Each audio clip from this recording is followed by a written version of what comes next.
Yo, what is going on YouTube? It is your boy GZTV back with another video. We are here to talk about the 2023 American biographical sports drama film written by Ben Affleck or directed by Ben Affleck, written by Alex Convery. We have a star-studded cast: Matt Damon, Ben Affleck, Jason Bateman, Marlon Wayans, Chris Tucker, Viola Davis. We have all sorts of different people. This was one of the most star-studded casts we saw of 2023. And usually on the weekends we are getting to those more newer movies.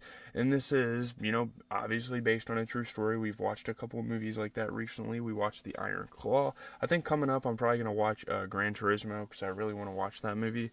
But yeah, we're going to get into it, what happened, the plot, exactly what happened, and how people took it. I think it's a great movie.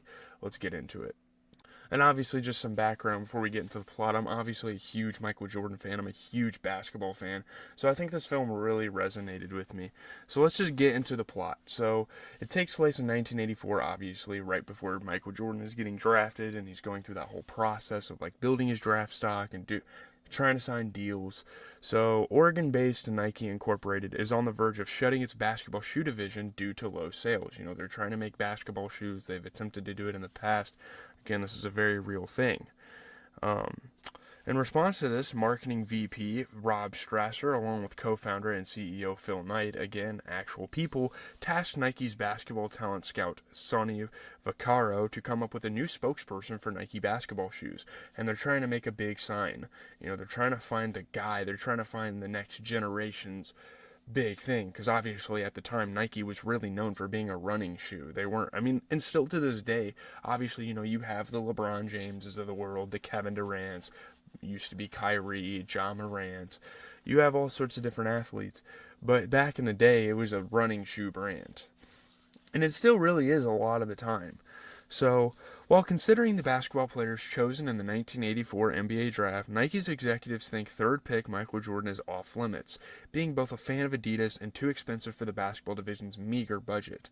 And it's kind of foolish and dumb to begin with to have such a small budget if you want to make big sales and if you want to revive this division of your company, because you've made about $900 million up to this point, which at the time was a lot of fucking money.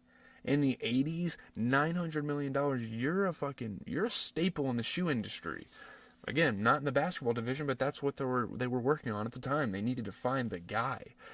Converse had Magic Johnson, they had Larry Bird, and Adidas had, I don't really know who Adidas had at the time. Obviously, shell toes were big, Run DMC was repping them, but yeah.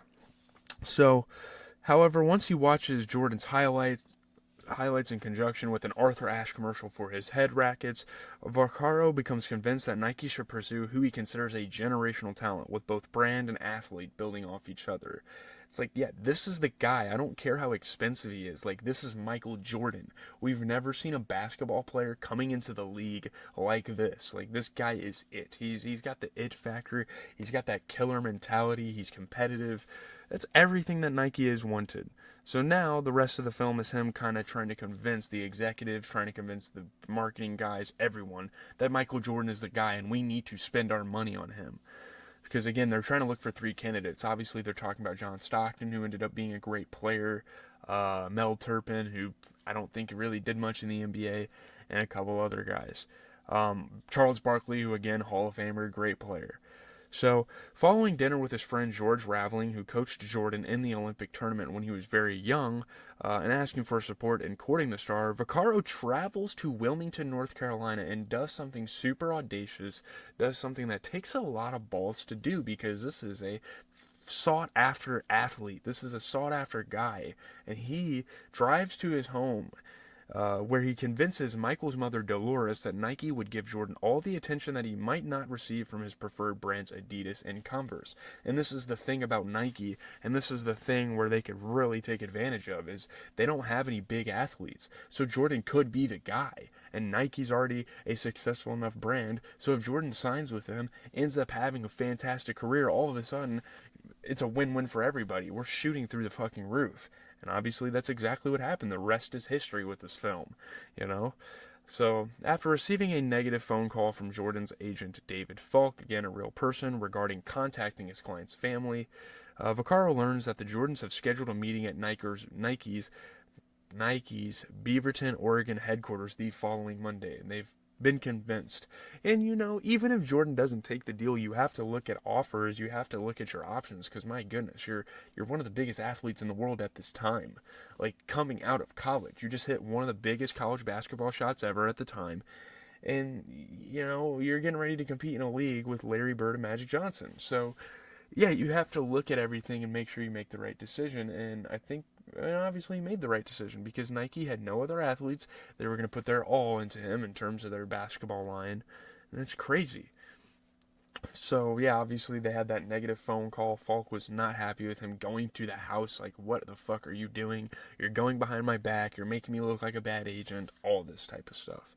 Has that whole talk with him, which makes sense. But without this whole move by Sonny Vaccaro, we would not be seeing Michael Jordan in a Nike basketball shoe.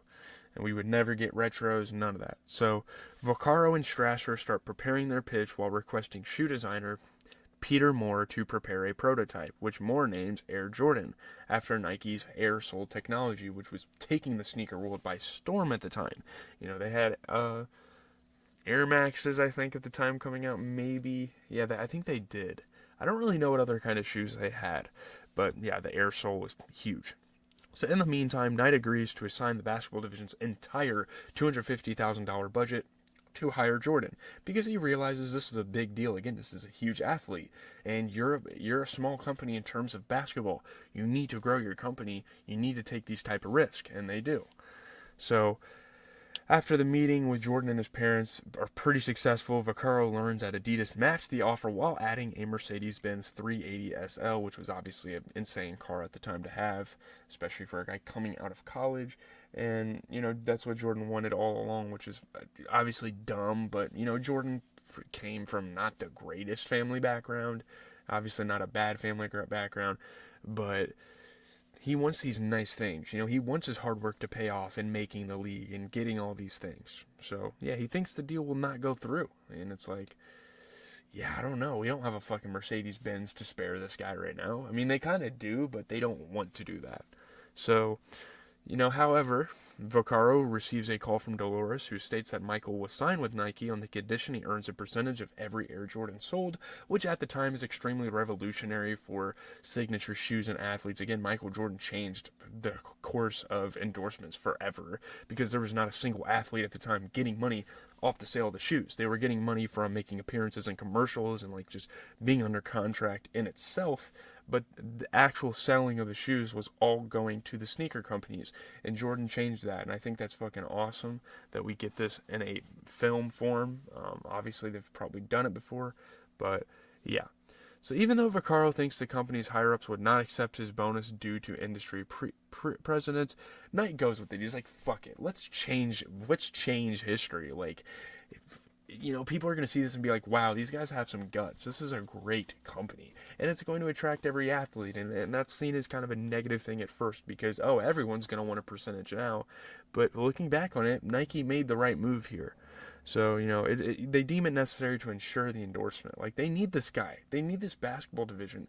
Because whether they know it or not, the basketball division being revived by someone at Michael Jordan's caliber is going to make the whole company just go through the roof. So, an epilogue reveals, obviously, a bunch of things. The Air Jordan exceeded Knight's expectations of $3 million in sales, earning $162 million in 1 year and becoming a steady source of income for Nike. And not only a steady source, it's one of the biggest things Nike has ever sold. So, yeah, this is awesome. It's a great story, and obviously being interested in the Jordans. I mean, look, I got some beat pairs of Jordans right here. I mean, dude, come on.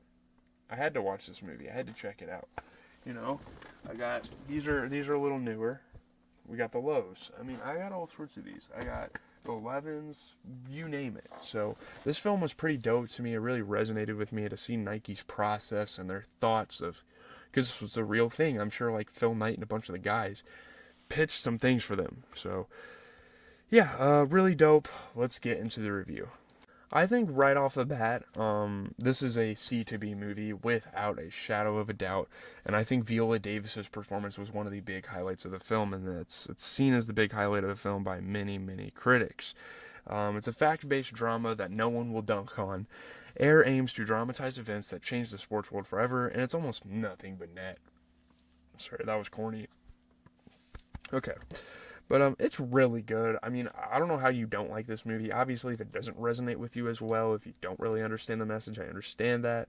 But it's dope. Like all the emotions in this film of like trying to sign like one of the biggest athletes ever. It's like, wow, it's so cool to watch. I would recommend you watching it, especially if you're a basketball fan, for sure.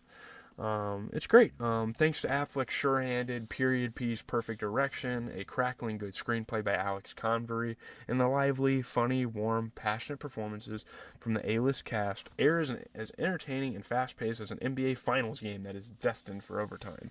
I think this is absolutely fantastic. And usually these A-list actors, more often than not, are in more comedy stuff and maybe less serious stuff, especially Chris Tucker.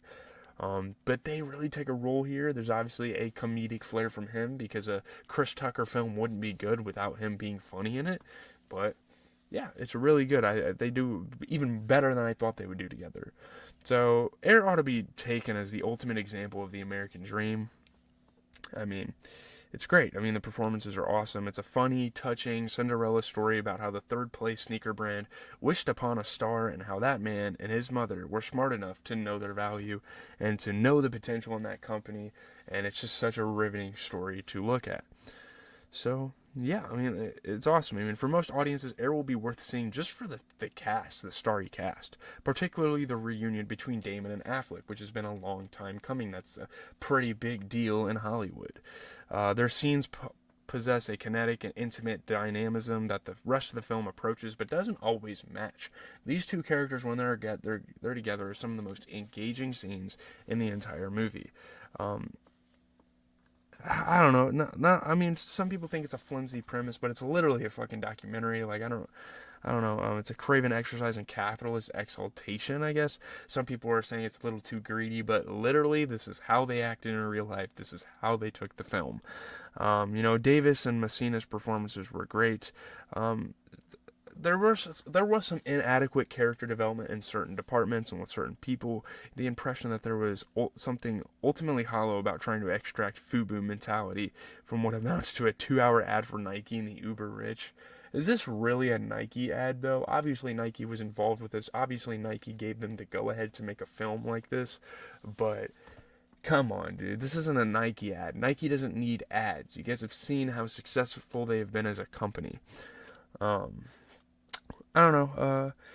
Looking like the most expensive in-house corporate promo in history, shallow, parochial, and obtuse. Again, this is not a promo for Nike. Their logo's not even on the fucking film poster. Michael Jordan's not even on the film poster. Like, guys, come on. This is meant to be a film. This is meant to be Ben Affleck making a movie about something he's passionate about. But yeah, that's all I really have to say. Leave a like, comment, and subscribe. Again, Viola Davis was absolutely fantastic in this film. I'm gonna get this posted. Kind of enjoy the rest of my day. I have a pretty chill schedule ahead of me. We're gonna be doing a U review tomorrow and Tuesday. I'm going on vacation Friday night, so depending if I work on Friday or not, you guys may or may not get a video that day. But we will see how it goes. I am out, guys. Hopefully you guys have a good rest of your day. If there's any good NBA games tonight, I will talk about it. Or if the Timberwolves Mavs game is good, we'll talk about it. Peace.